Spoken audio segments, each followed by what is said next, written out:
Mas maganda kung sa loob. Ano ba? Pag-uusapan ba natin to o hindi? Kailangan mong sumunod sa akin dahil nandito ka sa mismo kong bahay. Pero sir, tungkol naman po sa grades ko yung pag-uusapan natin. Bakit sa loob pa? Dahil marami kang kulang, ang gusto ko, ipasa mo ngayon. Kaya, tara na sa loob.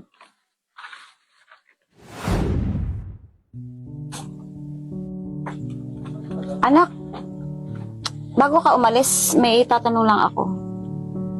Kailan pala ang bigay niyo ng card? Ama, wala pang sinasabi yung advisor namin kung kailan. Di ba last quarter niyo na ngayon? Bakit wala pa rin? Baka naman may bagsak ka. Bakit pay? Meron ba? Ama, dahil mo sinasabi. Pwede bang kumalma ka muna?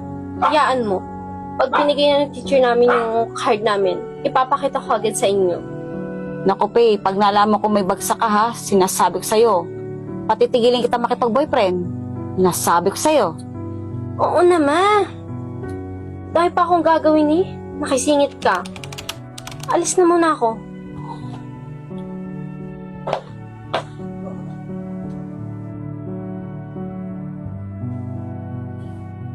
Alam mo ba nakapagod yung activity namin kanina, no?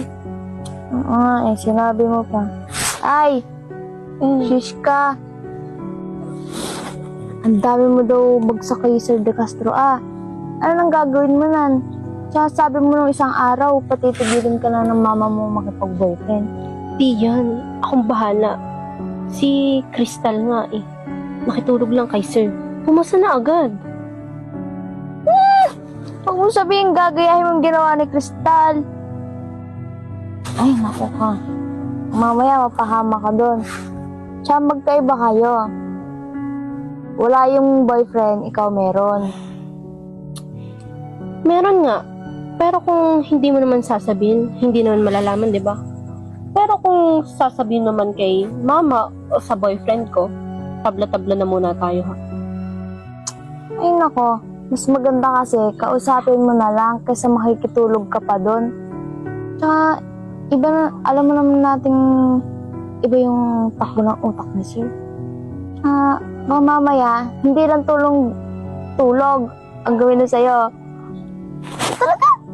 Maiya, at tayo mong sapsat. Kung gusto mo, ikaw na lang tumabi kay sir. Pero kung hindi man ako makakapasa, baka gawin ko na yung alas ko. Shit ka talaga. Wag mo na kasing gawin yon. Kausapin mo na lang nga. Kung gusto mo, samahan pa kita. Sige na, Ona. Tara na umuwi. Ah.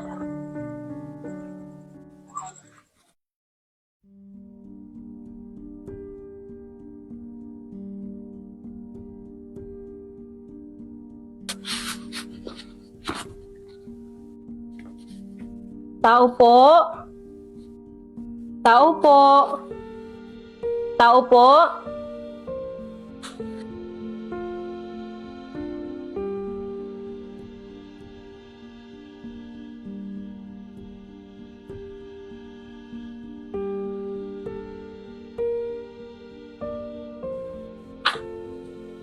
Hey sir, magandang araw po. Naparito po ako para kausapin kayo tungkol sa grades ko. Bakit dito mo makakausapin sa bahay? Di ba dapat sa school? Sir, hindi na po kasi ako makapag-antay. Kailangan ko po talaga makausap. Sige. Tara sa loob. At marami-rami tayong pag-uusapan. Sir, pwede po bang dito na lang po tayo sa terrace nyo? Mas okay naman po dito. Mas maganda kung sa loob. Ano ba? Pag-uusapan ba natin to o hindi? Kailangan mong sumunod sa akin dahil nandito ka sa mismo kong bahay. Pero sir, tungkol naman po sa grades ko yung pag-uusapan natin. Bakit sa loob pa?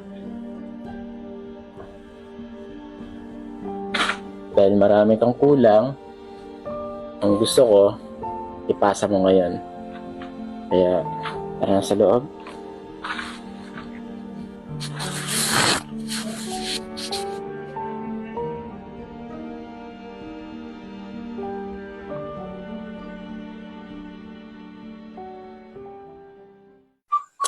Hey! Oh, aray ko. Masamang balita.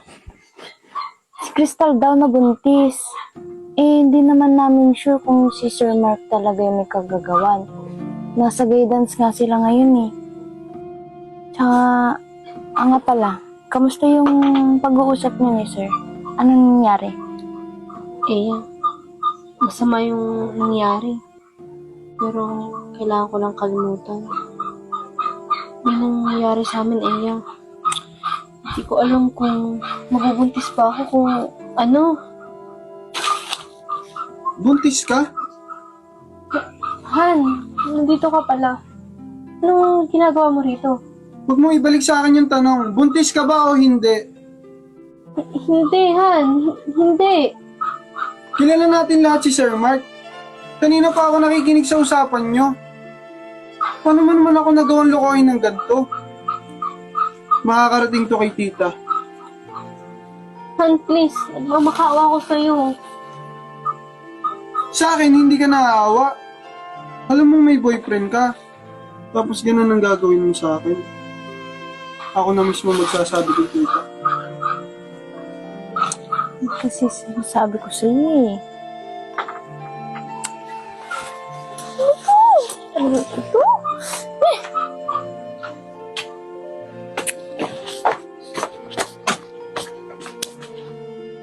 Pinalaki kita na maayos para makapag-isip ka ng tama. Hindi kita pinalaki para baboy ng iba! Ano nasa isip mo? Nababaliw ka na ba? Sorry, ma. Patawarin mo ako. Nagawa ko lang naman yun kasi sabi mo sa akin, pati tigilan mo ako mag-boyfriend. Mismong boyfriend mo nagsabi sa akin! Narurumi ako sa'yo, anak! Lumayas ka! Lumayas ka! Sinaktan mo ako! Hindi na kita kailangan! Lumalas ka!